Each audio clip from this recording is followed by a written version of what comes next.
Well,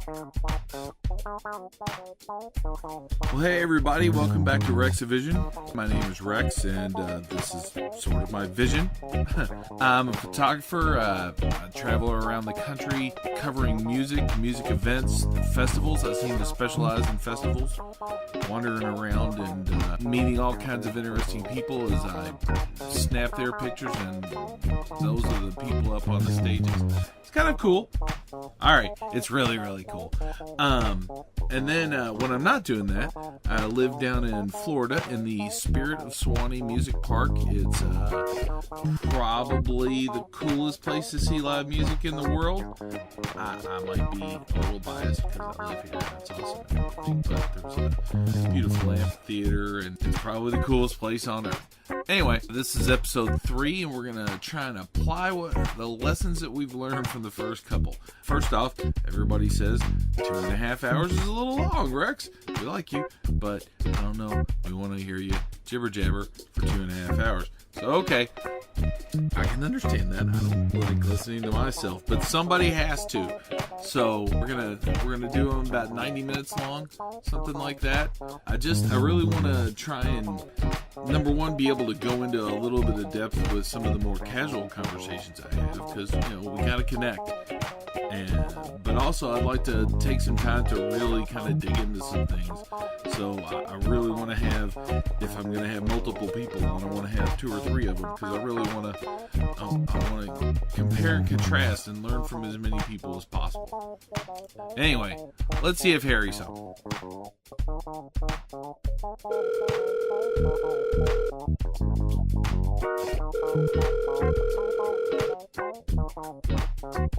All right, we've got Harry on the phone here. Harry, it's time for Cross Country Quiz. Are you ready, brother? I'm always ready for Cross Country Quiz, Rex. So am I.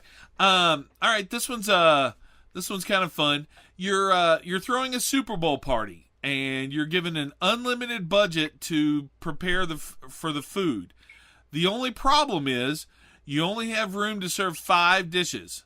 Now, items that are normally clubbed together, like chips and dip, or say a salad bar or a taco bar, those only count as one item, but you can only make the thing that's supposed to be made from it. And by that I mean, like, a taco bar can only produce tacos.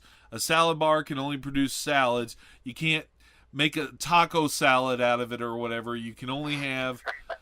Yeah. Everybody, okay, I gotcha. Everybody tries to find a way around the rules of Cross Country Quiz. So and the rule is, what are you looking for? 5? Yeah, you got 5 things. You can serve 5 things, and you have an unlimited budget. Anything your heart desires for this Super Bowl party. What would you serve and why? And why? Unlimited budget. Well, I would have to have chicken wings, because I love chicken wings. Okay, but before... I like them well done. Oh, go ahead. Yeah, when I said why, what I really meant to say was like how. So, like, when you say chicken wings, yep. Are these fried chicken wings? Are they baked with sauce? No, they're traditional buffalo chicken wings, a little on the crispy side. This is part of, chips and salsa theory with, blue cheese and celery and carrots as part of that one thing. I'll let the blue cheese and celery go. That is a pretty club together thing. I don't know about the carrots. I don't know that I've ever seen carrots and celery served, but okay. Sure. Yeah. Okay. Nachos, your loaded nacho. Okay, so what would be part of your loading of the nacho? Yeah, it would be ground beef, taco beef, not taco salad bar beef, but just taco Understood. Beef with black beans, onions.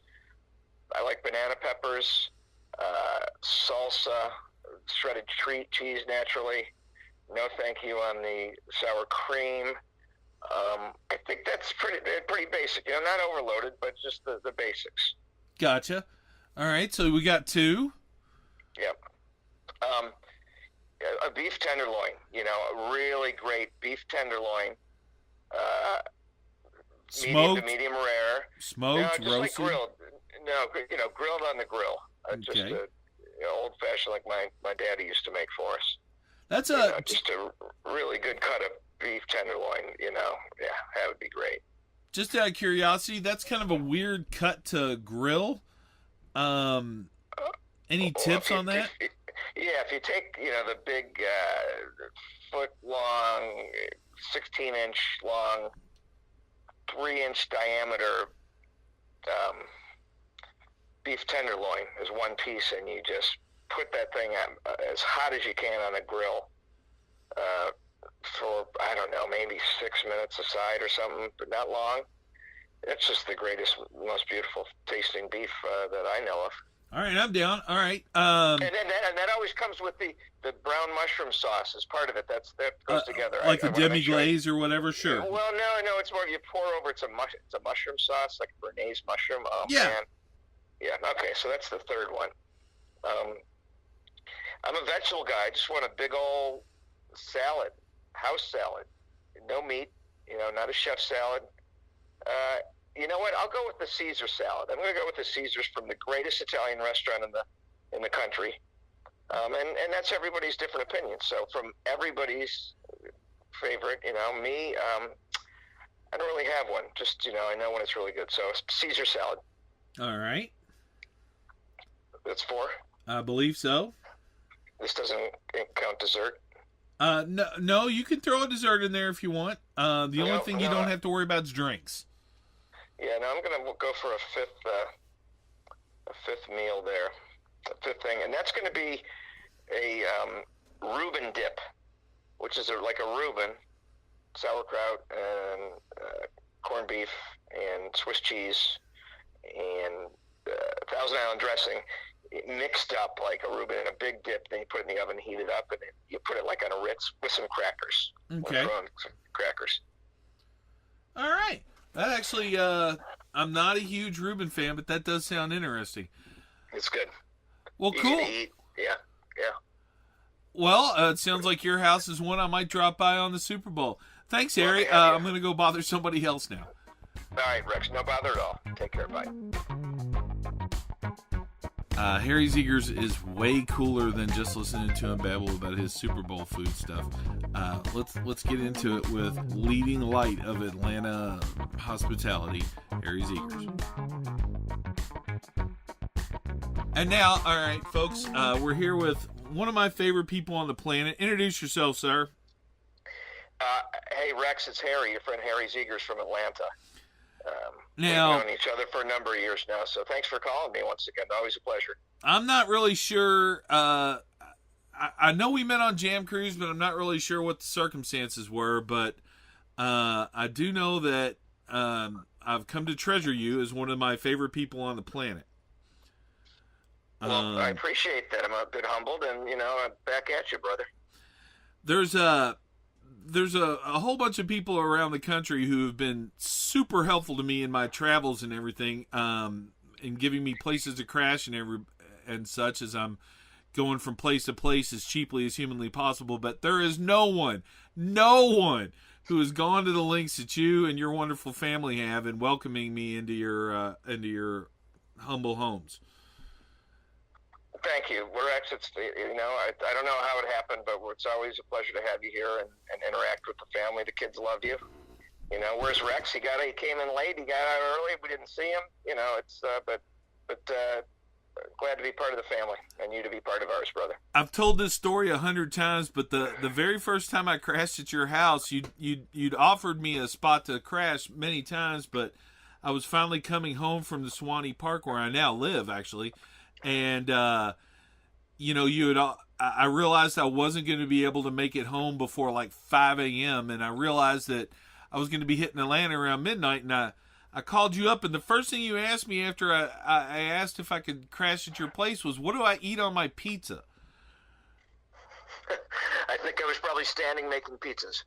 No, you were at a restaurant, and basically, when I got there, you'd left me a note that said that there was pizza in the fridge and that the hot tub had been warmed up if I wanted to take a soak. And it was like the most welcome I've ever been at a place.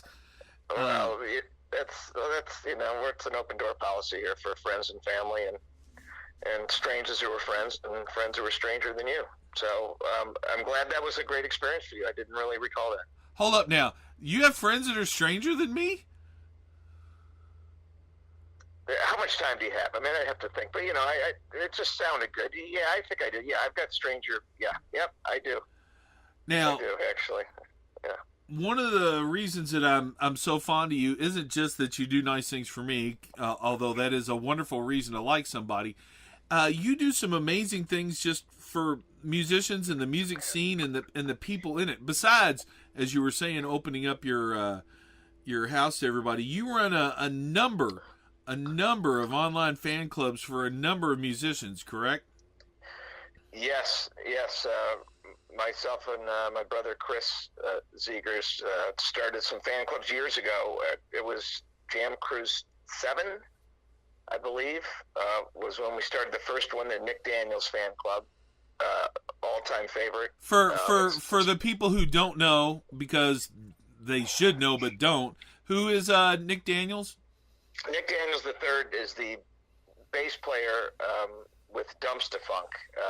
There's another bass player in the band, and guitarist Tony Hall, but Nick is the bass player. And then really we started the club because we had such love for the man and his musicianship and his vocal talents and his all-around Nickness that we started a Nick Daniels fan club and made some T-shirts and went on Jam Cruise 7, much to the surprise of everybody except us. I think we made about 10 shirts the first time, and Nick came out and was humbled to the point of almost being teary-eyed, and that was the first time I really met him, and we've become great friends, really good friends. He's an incredible human being, an incredible musician, singer, the funkiest bass player and singing voice that is out there today. So, and from that, we sort of spun on to other fan clubs. It started with individual musicians, and I think the first band and only band we ever met a fan club was the Dr. Claw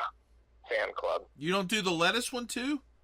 Well, we do the Lettuce fan club. Yes, we did that, but this actually is when we made T-shirts. We would make T-shirts for these fan clubs, and we had the Nick Daniels fan club and the Nigel Hall fan club, and we've got the Adam Schmeens fan club and the Adam Deitch, and those all come around with T-shirts. They're limited edition.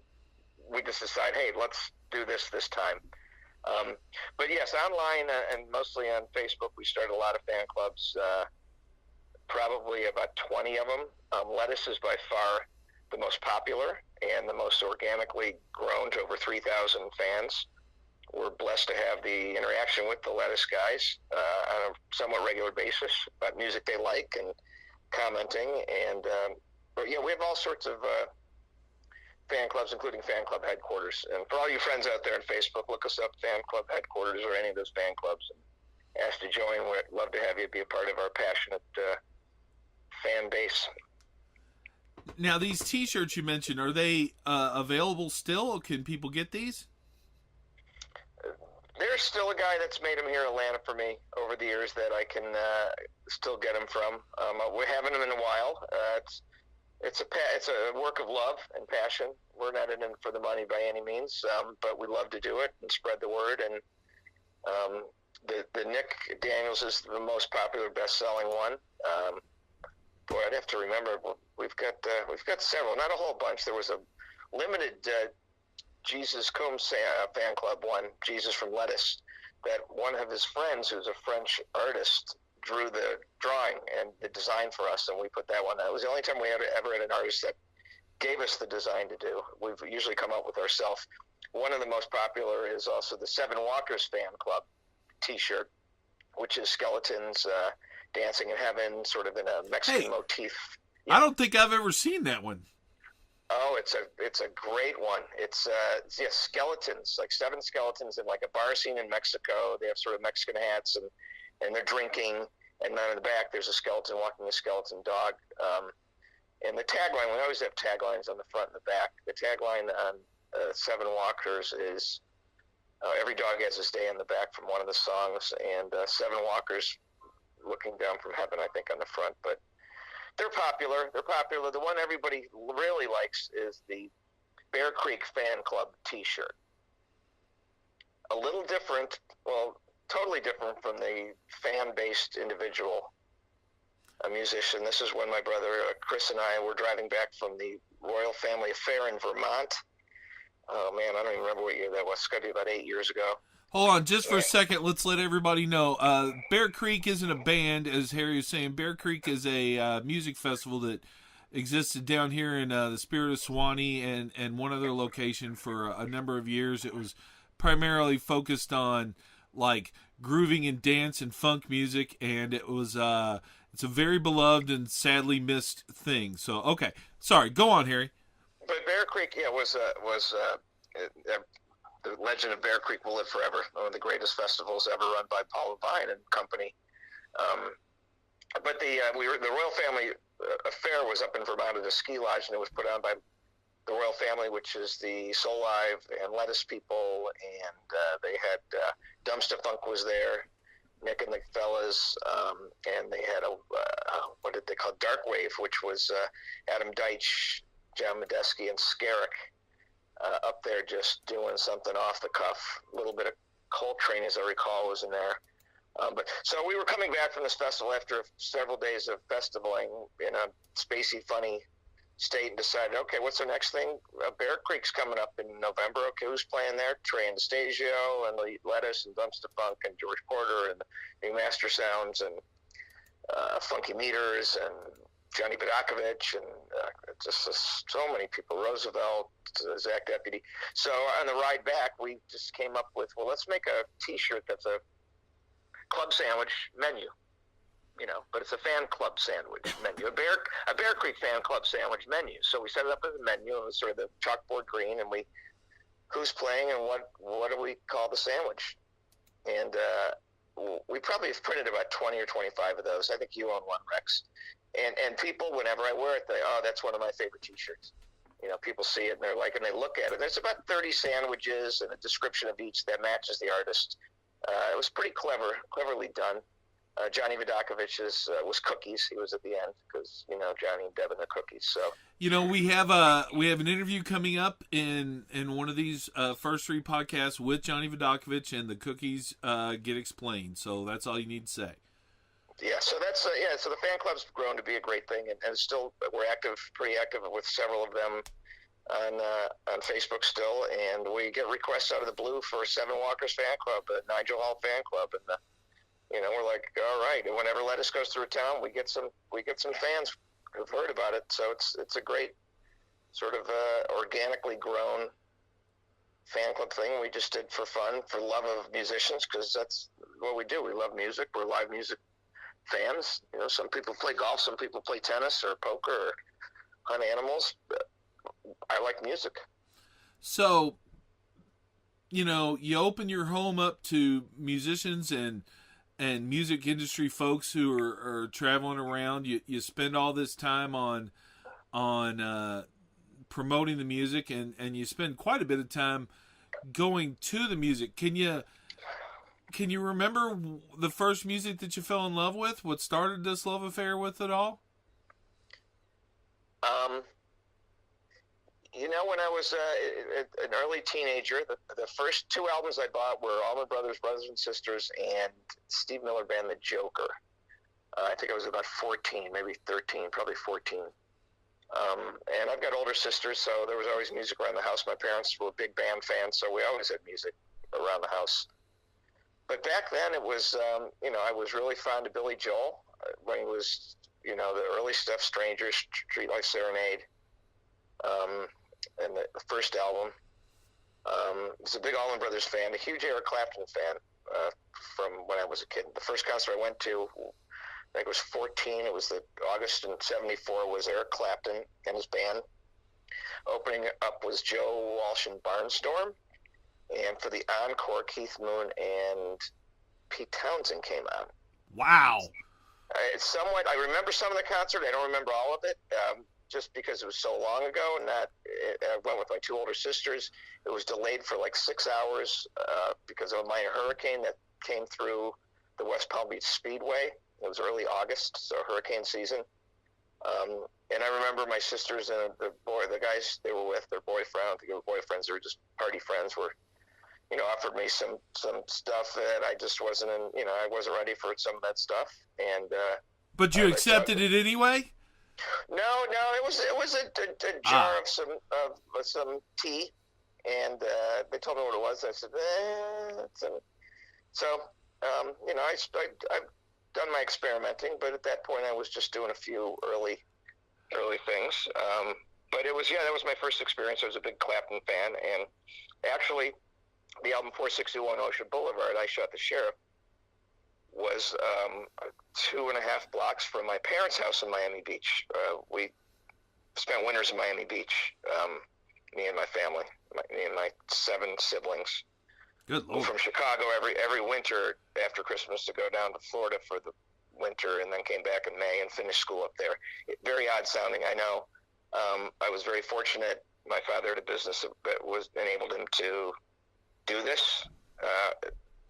Really different than most people's childhoods. I know that. But the 461 house was right around the corner, so that was sort of cool. Well, even though it sounds like you had kind of an awesome childhood, it doesn't sound like you've come out of this spoiled in any way. I can attest to the fact that you're one of the most helpful people out there in the music scene, and I really wanted to get you on the podcast specifically because I'm trying to use this as a forum to show the world how many wonderful people there are out there, because there's plenty of examples of how many terrible people that are out there and every day on the news and everything. And I think we need something that reminds everybody that there's some wonderful folks out there, and you are way up there on my list. So thank you for participating. My pleasure, Rex. Always great to talk to you. And one more thing before we let you go. You were talking about the mottos on the back of the T-shirts, and I think there's a pretty appropriate way to go out of this is, could you tell me what the motto on the back of the Nick Daniels T-shirt is? You got to help those people out. That's the way it is. Thanks, Harry. Thanks for everything you do, brother. Thanks, Rex. Talk to you soon. Bye-bye. Again, Harry is easily the best example, but only by just a thin margin. There's so many wonderful folks out there, people who've just opened their homes to me as I travel around the country. I mean, I get some hotel rooms, and I've certainly been known to pull off the side of the road and pitch a tent, but I couldn't do the traveling I do, going out for 3 and 4 months at a time, if it wasn't for folks like Harry and various other folks who either haven't appeared yet or would like to keep their names off this podcast for various reasons. But I stay with millionaires. I stay with, people in one-room shacks. I have stayed with every conceivable sleeping situation you can imagine, and a couple that I really hope you can. But Harry's house is always warm and safe, and there's a cat there that loves me more than I think it loves the people who own it, the Harry and his family. Sorry, that cat is mine, Jack. Anyway, let's see if Taraleigh wants to talk about aliens.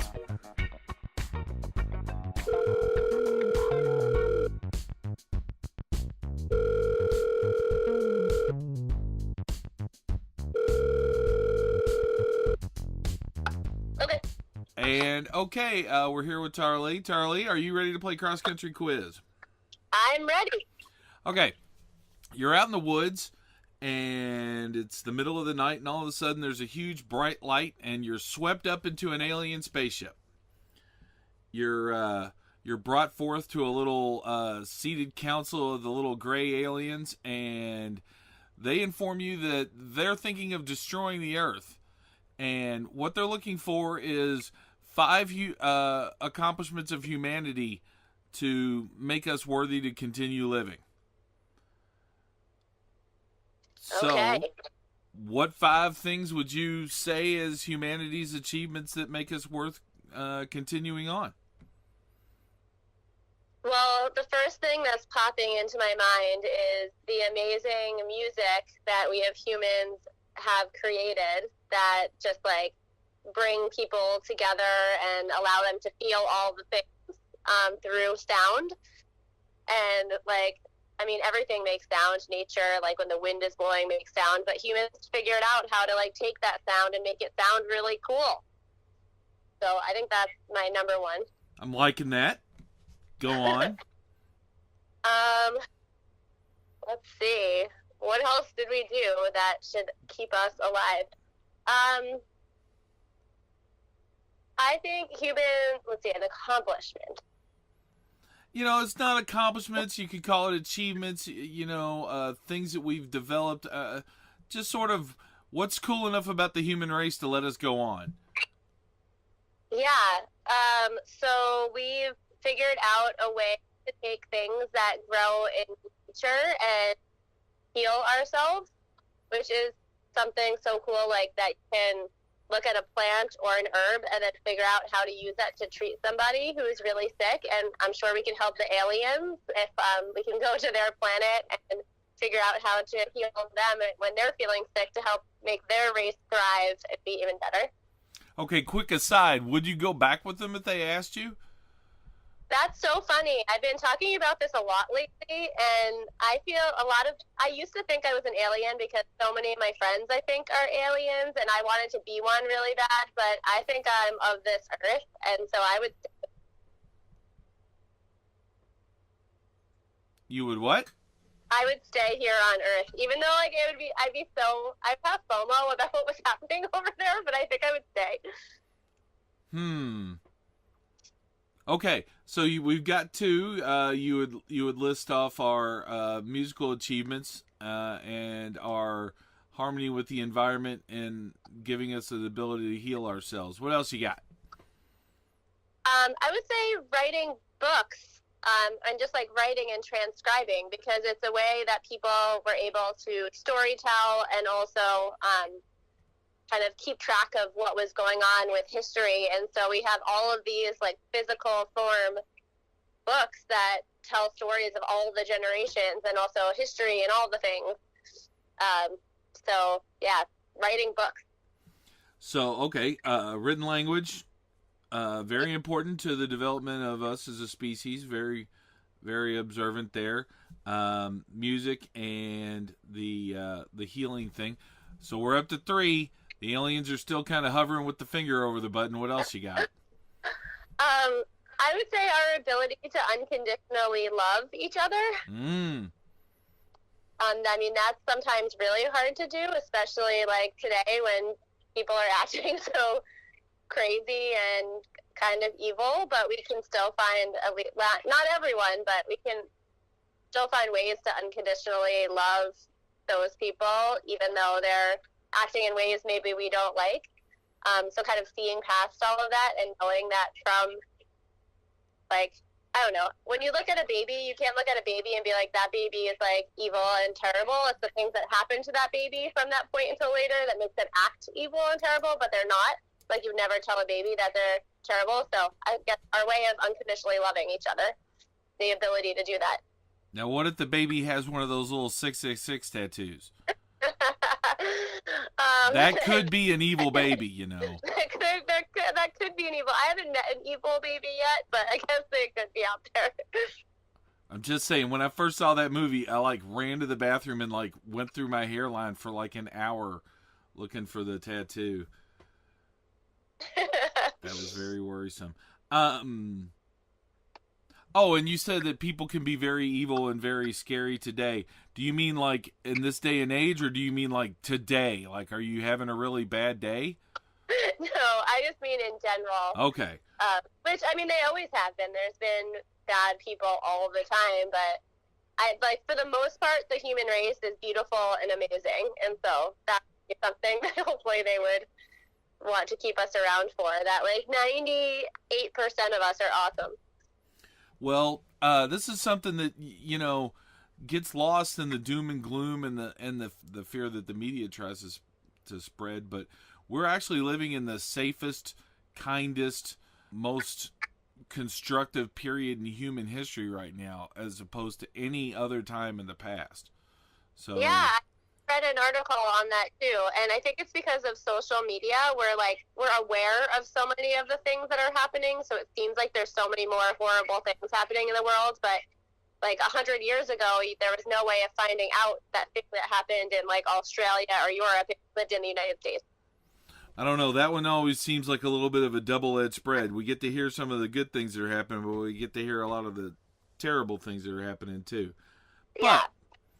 we're almost home. We got 4 things. The aliens seem to be waffling at this point about wiping us out.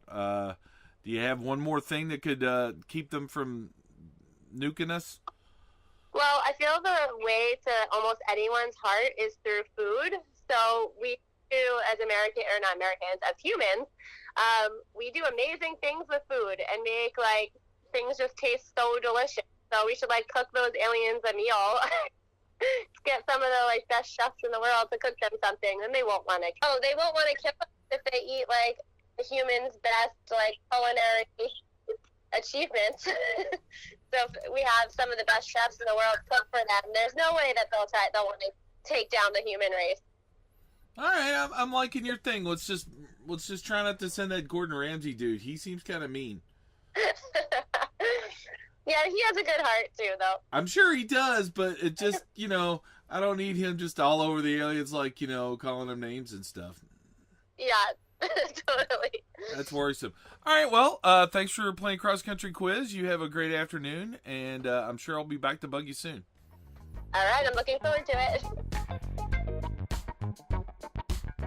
Taraleigh is another one of those folks who has a really interesting story to share about her life, and she's written a really cool book, and she's working on building a place for everybody to come and try and meditate and change their lives. All right, folks, we're getting ready to chat with a wonderful author and a great human being, but as always, I'm going to make her introduce herself so I don't screw up her name. And you are? Taraleigh Weathers. All right. Taraleigh, I was first made aware of you through an article I was doing about some gentlemen from the band Twiddle, and they had some nice things to say about you. Can you tell us a little bit about these music camp things that you help put on? Yeah, so that my husband and I, we were going to Mayfest, which is now called the Send Festival, on Memorial Day weekend last year. And we were talking about how we could join forces together to do something that we're just both passionate about. And my husband's really great at renovating properties and finance and budgeting. And I have been leading different types of retreats for a while, coaching people. And so he was like, let's just find a property somewhere in Vermont and turn it into a retreat center. And so that was in May, and then we closed in November. And so we own this place called This Wonderful Place after a Ryan Montbleu song in Morrisville, Vermont, on 12 acres. And it was an old farm, and it had a huge barn and a farmhouse, and it's amazing. And it's totally music inspired with all the guest rooms and everything that we're doing. And so, yeah, we have a lot of different kinds of retreats and events that are happening there. And I think the article you're referring to, Ryan Dempsey had mentioned doing camps for people that want to learn music from the guys in Twiddle. And so we're talking about figuring a way to make that happen. So when you say you've got all kinds of retreats, can you describe one or two of these things for us so we can understand what we might be coming to do and learn? Yeah, we have one in May. It's actually the very first retreat that's happening there, and is a wild woman retreat with Haley Jane from Haley Jane and the Primates. And so it's for anyone who identifies as a female that wants to get wild and weird with us in the woods and let their wildest expression of their authentic self out to play. We did one in the fall, and so we wanted to do one in the spring and have it be the first retreat at this wonderful place. So I'm doing a songwriting retreat with Ryan Montbleu in June. And then we're doing some juice cleanse retreats and some plant medicine and cannabis retreats happening in July after it is legal in Vermont. So, yeah, we have a lot of those things happening. So, if you don't mind, you said that there was going to be some sort of music-inspired guest rooms. What would that be like? Yeah, this one room it was hot pink diagonally painted across one side of the ceiling, and then it went down onto the wall, and then the other side was bright yellow, and then down into the wall. And so I was like, this kind of looks like David Bowie. So what if we made this like the Bowie room oddity and had it all inspired by that. So we painted all of the walls on the side this like dark indigo blue. We have all like David Bowie inspired decorations, and that's now the Bowie room. For Twiddle, we have the white light room. Has lots of white lights, and we painted it white. There's a 75 and sunny room for Ryan Mopley that's bright yellow. There's going to be a park bench in it. He has a line about sitting on the park bench feeding the pigeons. We have a look to the moon meditation cabin for Haley's song. There's wildflowers for Tom Petty, Purple Rain. One of my favorite rooms actually is one of the bathrooms. It had really ugly rose tiling, like pink tiling on the wall. So I was like, I think we should just paint over the wallpaper and paint it hot pink and make it the roses are free bathroom. And we're having a tree that you, when you're sitting on the toilet, you can throw a pumpkin at the tree. You can throw a what? A pumpkin at the tree, because it's the roses are free bathroom. Okay. Did you know that song? Not off the top of my head, no. It's a Ween song, and Fish covers it a lot. But it's called Roses Are Free, and it says, throw the pumpkin at the tree, unless you think this pumpkin holds your destiny. Oh, okay. So, you know what? Just singing a little bit of it helped me. There we go. I'm back. So that's like a really funny bathroom. But yeah, so all the rooms are music inspired. I like that. I like that a lot. You know, the devil's in the details. What are some of what's the range of costs for these kinds of retreats? Yeah, they're so different. I mean, there's ones that are $300, and then there's ones that are $2,000. So it kind of all just depends on what it is, how long it is, what musician is coming, or what's happening there. Understandable. And you know, honestly, a retreat in the woods, it sounds like this is like a weekend affair. That's not even really that bad for even just a getaway, much less a chance to learn and to do some of these sort of workshops and getting out and howling at the moon. Yeah, absolutely. And like my favorite part of the retreats is that, I don't know, when you come somewhere with the same intention as people and you're in a small, like intimate sized group, it's like you all go from being strangers to this soul family. And it's really cool how everybody connected and they go see music with each other. And they created a Facebook group for anyone who's ever gone on a me before or worked with me, and they all meet up like all over the country and like hang out with each other and reach out when somebody's struggling with something. And it's really neat how this like family happened. That was something I didn't expect. Now, see, you're right in my wheelhouse. The families that music creates and our music scene specifically is sort of what I want to focus on the most over the course of this podcast, and it sounds like you're out there helping it. Now, I understand besides all this, you've decided to put pen to the paper and you've sort of whipped up a book for us all to read. I did. I wish that it was just like whipping it up, but it took me like 5 years from start to finish to actually have it be a book that's in my hands. And it's still so weird that happened. Have you ever considered like a typing class or something? I mean, they could speed you up in there. Well, I wrote the whole book really quickly, actually, and then I rewrote it about 100. So it was the rewriting, and it was interesting because people kept on being like, you're doing that thing that writers do, or you're just rewriting it forever, and you're never going to have a book, but it just didn't feel right. And then all of a sudden, one day, like, it all just, like, clicked together, and it was right, and I'm like, I'm ready now, and it, like, happened a month later.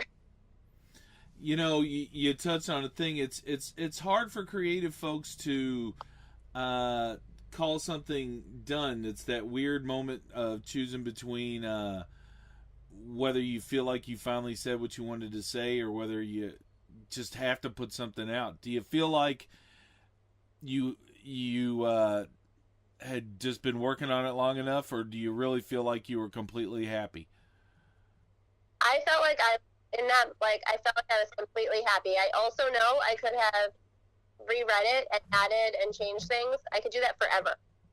But it really felt like there was this moment where I was like, this is like what I want to say right now, and it felt like the right time, and I just went for it. It was really scary, but I went for it and did it, and I'm glad I did. It was like the right timing. I changed the title about 10 times, and I finally had the right title. So it all worked out. Okay, so let's talk about the book. First of all, you changed the title 10 times. What were some of the rejected ones first? Well, the very first one was How to Become a Joy Addict, the 12-step program.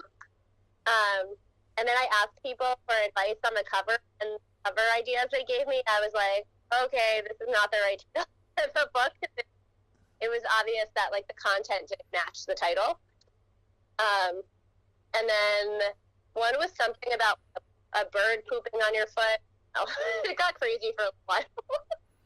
Okay, I'm seeing why some of these were rejected. All right. Yeah.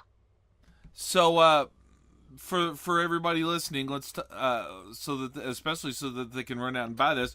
What's the title you finally landed on? Yeah, so it's called How to Rock Your Life, and the tagline of it is Maintain the Magic of Live Music in Your Everyday Experience. So, according to you, how do we rock our lives? Go ahead and tell us everything so we don't have to buy the book. Okay. Well, so the part about maintaining live music in your everyday experience, the live music magic, that is why we all go see bands like hundreds of times and spend all of our money going to see music and traveling all over the world to see it, is there's a feeling that we feel that makes us do it, whether it's freedom, surrender, connected, like, we feel whatever these things are. Expressed is like another one. And so before, I wasn't feeling those feelings at home. And so I wasn't living in the present moment. I was waiting for the next show or festival. And then when I went to the show or festival, I'd drink all the things, do all the things, and then I wouldn't even remember. And then on Monday would come and I'd feel like crap. And then the cycle would start again. And it just wasn't working. It was like the festival where I felt like I was me, and then I would come home and I was pretending to be something and not living in the present moment.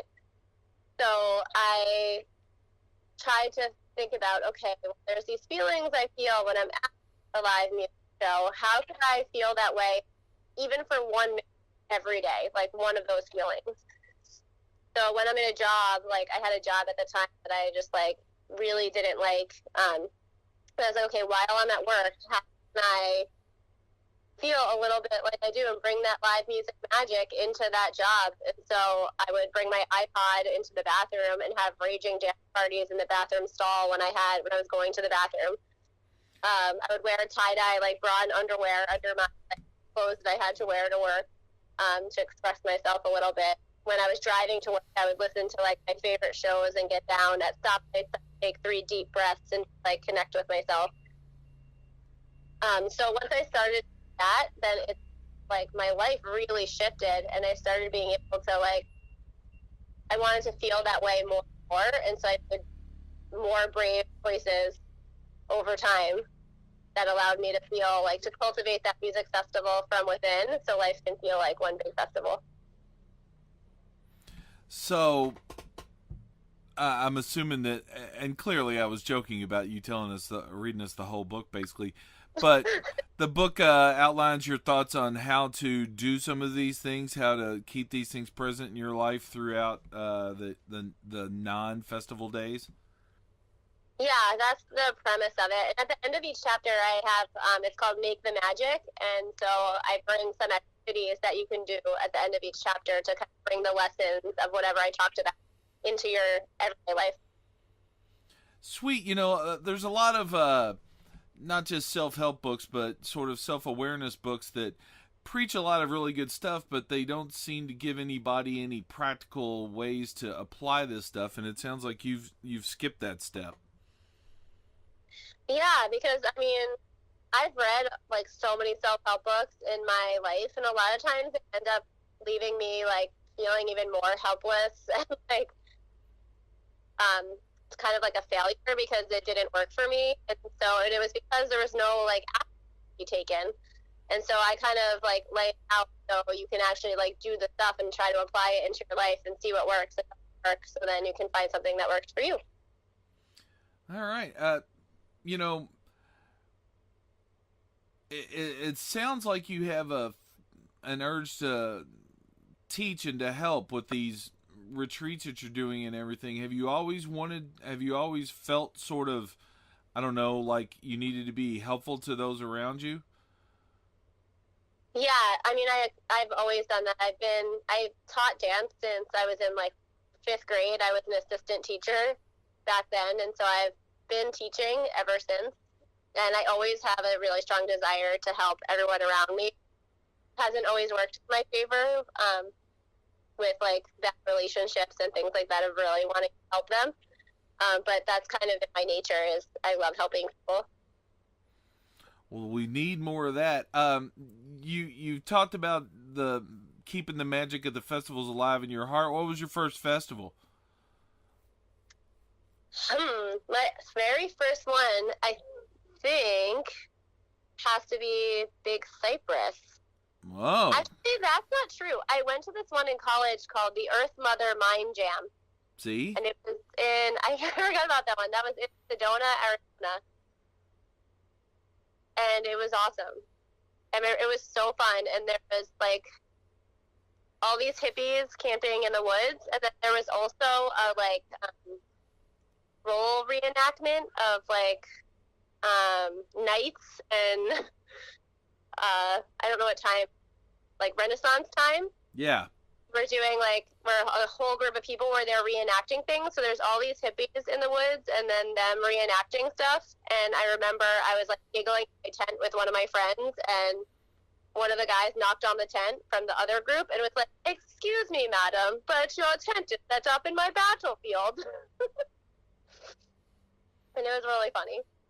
You know, there have been a lot of instances of these Renaissance fairs getting infiltrated by folks who wanted to counter cosplay, like show up with science fiction-y stuff. Like there's been like entire Star Trek boarding parties that have walked into Renaissance fairs and tried to pretend that they were traveling in time and such.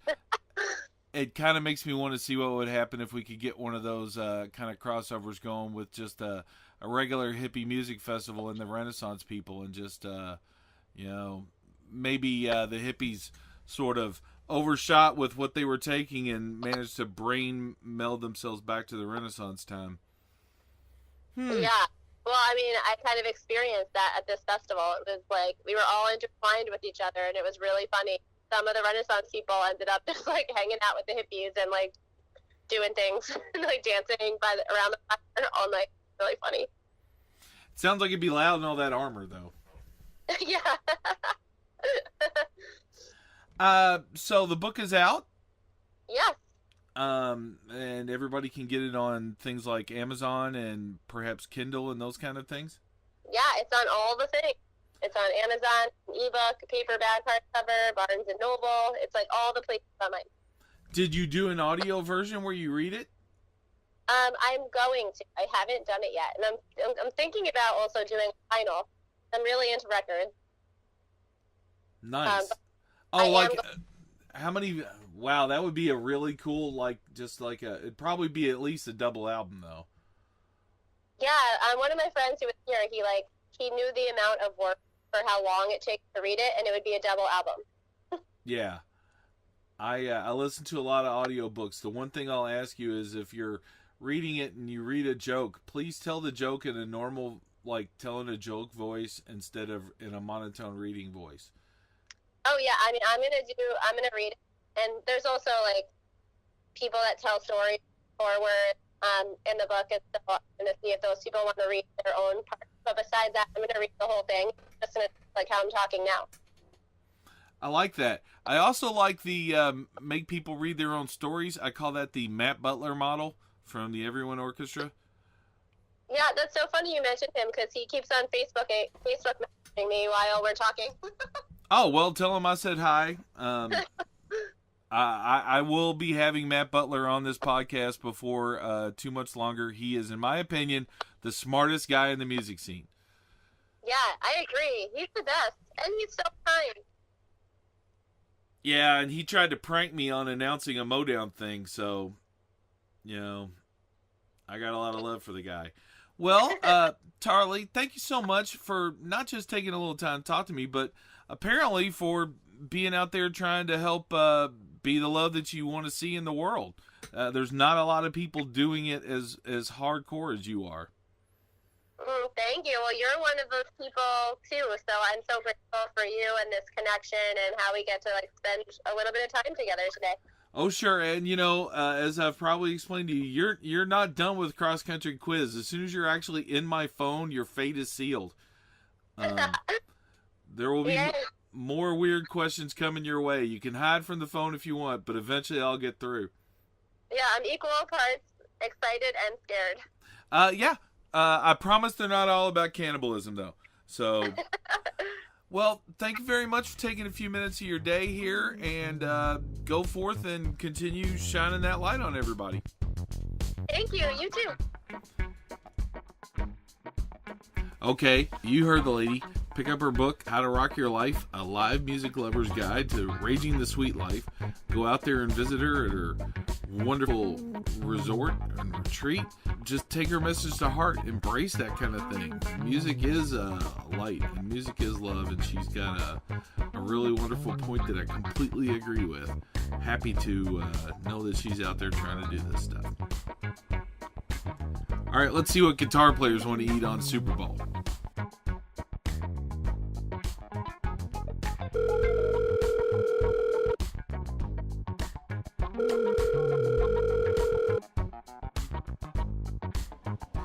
All right, it's time to bug Joe again with Cross Country Quiz. Joe, are you there?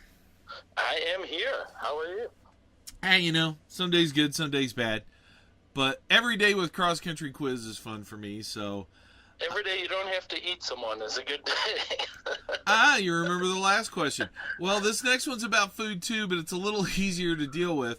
Okay, you're put in charge of throwing a Super Bowl party, and most specifically, you're given an unlimited budget to provide the food for that party.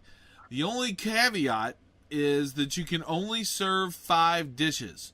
Now, things that are traditionally served together, like, say, chips and salsa or chips and queso or whatever, that only counts as 1. And things where you construct something like a salad bar or a taco bar, that only counts as 1 thing, but the items on that thing can only build the thing it's supposed to. Like, taco bar can only make tacos. You can't mix and match. So, given these conditions in an unlimited budget, what would you serve for your Super Bowl? Does the turducken count as 1, or is that 3? First of all, bravo. One of the biggest problems I have with Cross Country Quiz is everybody wants to try and fight their way through the conditions. Well, what about... As I do these while I'm driving, the questions end up being like a half hour long because of all the, conditions I've had to put on it. But no, a turducken is 1 thing. It's, 3 meats in 1. But yeah, so you could serve turduckens. Although I will say I've eaten some turducken. It's kind of complicated. It definitely is. It's annoying. There's a lot going on. So, okay, would turducken be one of your things, or was that more of a little comedy question test? I don't know. I'm gonna hang on to the 5th choice. So we got 5 choices, right? Yep. All right, so I think we gotta go with the buffalo wings. Man, that's a must. Everybody hits the buffalo wings. I love it. Go on. It's so good. Then you have to have nachos if this is a Super Bowl party. Okay, can I get you to sort of describe what nachos are in your mind? Well, some form of loaded nachos with the salsa, the queso, onions, tomato, maybe some peppers, some guacamole. We're loading them up. Okay. No, I just, like I said, we're sort of trying to get a consensus, learn what everybody thinks. So please go on. All right, so those are the first 2, right? Mm-hmm. Then I think we're doing meatballs. That's number 3. Is there going to be some sort of sauce on those? Yeah, your typical barbecue kind of sweet meatball-y sauce. It's going to be really good. No, I believe you. Again, just trying to get a full picture of the noshings. Go on. Okay, then number 4, a little outside the box, but I think we need some pizza there. All right. Now, Flat, thin, Chicago, New York. so when I say Chicago, it's not going to be deep dish, although deep dish is good. It's a thin crust, but in Chicago, there's something with the sauce. It's a little bit sweeter, and it's amazing. So maybe like an Aurelio's. You know, I will eventually be doing one of those Chicago versus New York thing, although I'm not going to get into that right now. But the few times I have led those discussions, it gets ugly. So let's see, is that 4? That's 4. Now Pizza, I gotta meatballs, ask. yeah. Yeah, we're going back to the discussion. Are desserts part of this, or Yeah, desserts everything count as extra? The only thing that you're not having to take care of is drinks. Everything else, no. Yeah, you need, if you want a dessert, you gotta throw it out there. Then I think there needs to be some kind of assorted dessert, tray. I guess we'll allow that. but finding the middle ground. All right. Well, I mean, dessert tray could be like all crazy and stuff, but as I thought about it, there are places where you can buy like pastry assortments and stuff like that. So yeah, I'm a big sweet tooth guy, so that's got to be my number 5. Sorry, turducken, you don't make the cut. all right. I mean, again, turduckens, it's such a pain in the butt. So I think it's more of a novelty. yeah. Just something you can brag about. Oh, I made the turducken on Thanksgiving. I've never made a turducken. I've eaten a turducken or two. That seems like insanely difficult. Yeah, just a lot of work, and it's Thanksgiving. We don't necessarily need chicken. We probably eat chicken enough during the year. There you go. All right. Well, as usual, thanks for letting me bug you. I'm sure you've got something far more important than my babblings to tend to, so you have a good afternoon. Thank you, Rex. Thank you so much.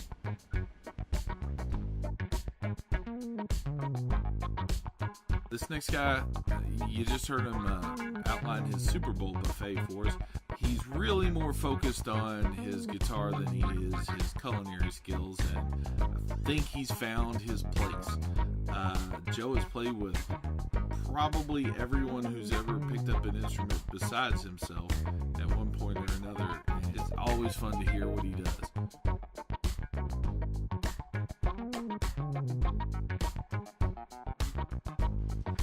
All right, we're here with a friend of mine. Let's get him to introduce himself, sir. Can we hear the name and rank and serial number? My name is Joe Marcinek from the Joe Marcinek Band. Thank you so much for having me on. Let me just ask, how hard was it coming up with that name for your band? It was pretty difficult. I feel like it's hard to be the blankety blank band, especially when it's your name. And with the Joe Marcinek Band, it's extremely confusing because I do a different lineup of musicians every weekend. So my band is slowly becoming everyone. So that's one of the things I wanted to touch with you on. I've seen your band several times, and I follow music quite closely because of just who I am and what I do. And it's like, how do you even line up all these different people? It's really been a snowball effect. And initially, it wasn't even, this was just like a little side project in my hometown of Crown Point. Wasn't ever intended to be anything that was touring and playing all over the country. And so in the beginning, it was kind of just, we had a gig booked. What are we going to call it? Well, I put all of the work into it, and it was probably easiest for me to promote it. So I just called it the Joe Marcinek Band, not thinking twice, not thinking it was going to be anything bigger than that. And now, almost 8 years down the road, I'm realizing that maybe I should have thought about that a little bit more, because it can be a little confusing when people see the Joe Marcinek Band, but it's not your traditional, means of the idea of a band. So I know you've released albums of material under the name Joe Marcinek Band, correct? Yeah, we've got 2 albums out, and not sure when this is going to air, but in the beginning of April, I'll be recording my 3rd album. These are going to launch next week. You're going to be part of the first batch of podcasts, so yay for that. All right. Congratulations, by the way. Thank you. You say that like it's a big thing. Basically, I'm recording into an audio recorder, and then I'm going to put them together. It's neat to say congratulations, but it's really more I'm bored. So, well, congratulations on your boredom. I'll be honest with you, just for an aside for a second. The whole idea is, there's a lot of negativity out there. It's very easy to find negative stories in the press and stuff, but I just keep looking out the window and everything's nice, and I've got this giant nationwide army of really cool friends and awesome people I know, and I thought it'd be nice to sort of showcase all of you guys and ladies, and give the folks in the world something to look forward to and hope for and enjoy and such, instead of just sitting around going, what did Trump do today? Well, I think that's amazing, and as someone who's in my car pretty much all the time driving across this country, discovering podcasts has been such an honor and a blessing, because it's something that's long form. You can put it on. You don't have to think about changing to a new song every 5 to 10 minutes. And like you said about something positive, most podcasts you walk away feeling inspired, and so it's huge for everyone, and especially musicians and people, fans who are driving out there all the time. You're only hearing a little part of this in the recording. You haven't heard this yet, but hopefully just the repetitive nature of me asking 30 people in a row something stupid about eating people or whatever, it actually ends up getting to be sort of like a traffic accident. Like, you can't believe Rex just keeps calling people. I mean, my record was on one cross-country trip, I called about 110 people a day with the same question. Now, have you figured out the odds yet, or what does it break down to how many people will end up eating someone? I don't know that there are odds. You mean percentages? Yeah. What's when I originally did the first, when I did that question first about 3 years ago, I think we were at about 80% of folks would eat people. Here on the I will admit that I'm using a few of my most beloved cross country quiz questions as the first ones. Like, every 2 weeks we're gonna have a new cross country quiz question, so there'll be 2 questions a month, and this is one of the early ones. I'm hoping after we've done this for a couple of months, people will get used to the thing, and I won't have to just keep explaining this ad nauseum. But this particular one, this round, I've only had a couple of holdouts. I think people are used to this question or have heard it before, or just because it's a podcast saying they're more ready to eat people than they normally would, or whatever. Love it, Rex. Love it. But I will say that I after this, I kind of don't want to travel across the mountains with any of my friends or anything. Well, at least you know which ones to travel with. I mean, true, but I've got this worry that people are looking at me like I'm the one with the marbling, and I'm not really feeling that. So you've had some incredible players in the band there. Can you name off some of the folks who have appeared more than once? Yeah, so rolling off the top of my head, recently we just had Melvin Seals out. We did one with George Porter Jr., had Ivan Neville, Tony Hall from Dumpster Funk as well, Alan Evans from Soul Live, Joey Porter from the Motet, Jennifer and Natalie from the Trey Anastasio Band, Jim and Vinny from Mo. Chris Myers. Vinny from Mo? Yeah, so that was... It was one of my favorite shows. I got to open for Mo in Lafayette at the Lafayette Theater in Indiana. And not only that, Vinny and Jim were in my band, but they were playing on their rig. So it was just incredible. I'm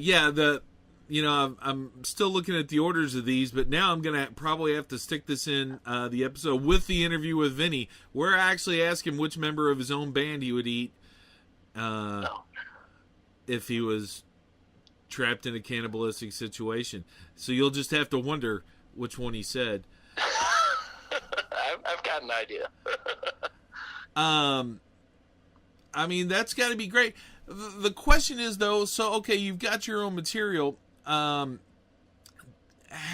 ready are these, random and revolving players to play your material? I mean, do you send your songs to them in advance so that they can learn them? Do you play their material as well? I mean, logistically, how's that work? Right. It's a little bit of both. It's definitely a headache, and I'm working all day long every day, sending material out, getting to know new players, scheduling, managing, doing all that myself. But it's kind of inspiring in a sense that every day is pulling the most out of you. You have to give 110% of yourself to be able to pull this off. And I think one of my ideas behind this was to not have that band that you see up there just going through the motions. And by doing a different lineup every night or every weekend, it's almost impossible to do that because you're always having to cue people, having to make sure different sections are going on, and then just setting up and grooving with different musicians. So it's always pulling something out of you every night that's new, it's fresh, it's interesting. The improv is going to be different because it's a different group, and it's also very exciting for me because I get to see how each different musician prepares for a gig. There's people that come in that know it, and that got it down, don't even need music. There's people that'll use sheet music and read it on stage. There's people that haven't learned the songs at all, and each one of those is a different adventure because you get to see how they react to playing in the group and playing to, and the way I do my sets is I try to do half of my original material and then half covers either based on who the artist is or something that we both like or something they wanted to try. So certain bands or certain members will do some of their back catalog, like say Jason Hand from String Cheese, we played Rosie, which is a String Cheese song, but then other people, like when Jen played with us, we did The Ocean, which is a Zeppelin song, and she just hit it out of the park. So it's always exciting, it's always something different, and it's hard to describe sometimes. Now, you mentioned Jen just now. For the record, that's Jennifer Hartswick, and the Nat was Natalie Cressman. They're the strong part of the horn section of the Trey Anastasio band and some of their own stuff. I mostly assume that we're going to have music fans at least listening to these first few only. But I'd like to think that we're going to get a wider assortment of people who might have no idea who Nat and Jen are. So I want to get them a little props. Of course, Jen's going to knock it out of the park. But here's my question on all this, though. What do you do if you have a lineup that you end up really enjoying, and then all of a sudden they're not going to be with you the next day? Yeah, that's definitely an issue, and I think somewhere down the road I would like to settle on a lineup. But right now, the position I'm in and it is affording me to do is to go all over the country and connect with new musicians in a different way that if I had a band going all over the country would be a lot, let's say, not more difficult, but it would be a different way of connecting with people. So when I go into Memphis and I play with all Memphis players, their fans and their friends get to see them in my band. It's a different experience than if my band had played with their band. You kind of get what I'm saying? Yeah, no, I do. It's funny. I've likened your idea in the past to what Matt Butler does with the Everyone Orchestra. Only with... Yeah, very, very similar with the different lineups all the time. Matt is just totally creative with it, and I finally got to experience it on Jam Cruise, and it blew me away how he can just go out there with no plan and yet everyone's so at ease and everyone's just so ready to jump on whatever idea. I think it would be a great to do that, but I like to play songs a little bit more, so maybe I'm limiting it in a sense, but it's just an amazing model to be able to look up to. I've always said that Matt Butler is the smartest guy in the jam music scene because he figured out how to stop carrying a drum kit everywhere he goes and learned how to make everybody else play the music, and he just got to tell them what to do. That's brilliant. Yeah, he doesn't have to set up any gear anymore. I mean, yeah, he went from cue cards and iPad or something. Yeah, he went from having to have drum cases to a suitcase and a hat box. Hat box. Love it. I mean, that's what he travels with. Yeah, sorry. So I kind of sidestepped around your original question, but it has happened a few times where a lineup's just been really hitting, and musically it's everything I wanted. But I have to realize, those guys all play in different bands, so at least immediately it's not possible to be able to do, whatever the lineup is every weekend. And I think that also keeps me inspired as well to, if I find something that is really amazing, well, I want to make every night that amazing. So I take that feeling and that emotion of whatever that night was, and I try to bring that into any situation, any band. So even if the band maybe isn't clicking right away, trying to will it and trying to find whatever it is to bring it to that level. If that makes any sense to you. It certainly does. A good interviewer, in my opinion, never asks anybody what their favorite thing is or what their least favorite thing is, because it puts the subject in a kind of a bad position, because you don't want to say, this is my favorite club to play at, and then like 8 other clubs are like, thanks, Joe. Yeah, we can't wait for you to come back either, dude. So, and I certainly don't want to ask you to pick favorites or anything out of your guests and your band members, but without naming any names. If you could describe them and what they look like. Yeah. Height, weight. Is there any like 1 or 2 individuals you just never want to have play with you again after having played with them once? You don't have to name any names. I'm just wondering if you've ever like invited somebody in and you're like, oh, that was a mistake. No, honestly, I've been lucky. And I think with using professional musicians who've been touring, some of them for longer than I've been alive, that there really isn't going to be any musician who can't play their instrument, because they wouldn't be at their level if they couldn't do that.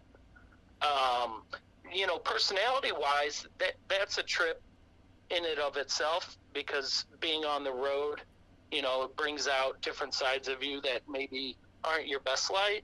But we only at most do 4 or 5 days. Yeah. So usually everyone's going to stay happy for at least 2 of them. So basically you just don't stay with any band members long enough for anybody to get on your nerves. Right. Or by the 5th day, I realize, hey, that person's going home. I don't have to deal with them anymore. See, that's who I was looking for. I was just trying to find out if there was at least one of those. But you're doing the diplomatic thing, and I do respect that. But honestly, there really hasn't been anyone who I've like, wow, I'm never calling that person again.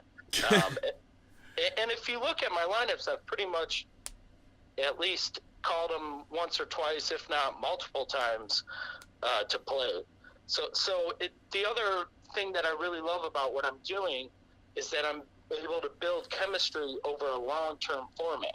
So yeah, maybe we only play 2 or 3 times a year, maybe just once a year, but each time we play again, there's a little bit of chemistry there because we've done it before and they kind of know the tunes. But then that second time, I know what's going on, so it's a little more familiar, but not too familiar to where you know everything they're going to do. So it's like you can take a step further off the edge together over a long-term format of building that chemistry. It's really interesting. Well, now clearly you value your independence and doing things your own way, but have you ever given any thought to the fact that since you played with so many different people from so many different bands, if they ever have like an emergency guitar player opening, then you're like, maybe set up in the wings because you already know those guys? Oh, I'd love to. Hey, if there's anyone out there that needs a guitar player, feel free to reach out.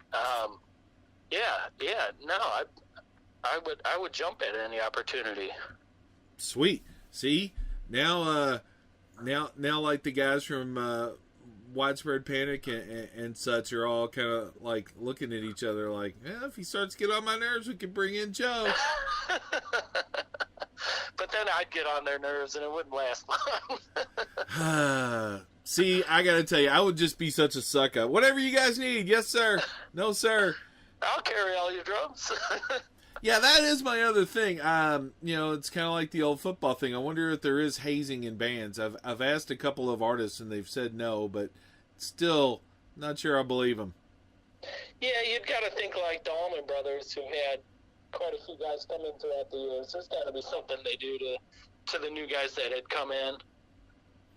I would think just making them learn 85 Allman Brothers songs would be a hard enough thing to do to somebody. Oh, no. Most of us have grown up with that music, and so I'm sure most of the people that got that opportunity knew that stuff back in front. Now I want to see the Allman Brothers. It's too bad. Yep. Well, maybe I could just throw some on. Well, thank you for taking a few moments to chat with us. As I've explained to everybody, this is an ongoing podcast. Like, once you've participated once, you're kind of trapped. So trapped in time and you don't know what to do. Yeah, so like say next month I'm going to call you back with some more questions of the cross country quiz variety, and there'll be some other opportunities to bring you in. To lead me into cannibalism. The cannibalism one is just like an opening thing, but yeah, something along those lines. So sort of thanks for joining the cast and the crew, and we'll be bugging you soon. Man, thank you so much, Rex. I really think this is a great opportunity for you, especially with all the musicians to really bring everyone together and have a fun, ongoing conversation. So I really appreciate it. Sweet. And just so you know, I mean, it's not just musicians. There's doctors and lawyers and teachers and actual scientists, and at least one dyed-in-the-wool homeless guy who are going to be regular participants in this. At least one, hopefully more. Well, I mean, I'm sure we're in the music scene. I'm sure you have some friends like this. I'm not sure these other people are homeless. I've certainly never heard where they live or seen them with pictures of their houses or any kind of regular life. So, and I'm not sure I actually want to know.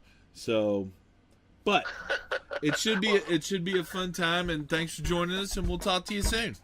Thank you so much. Take care.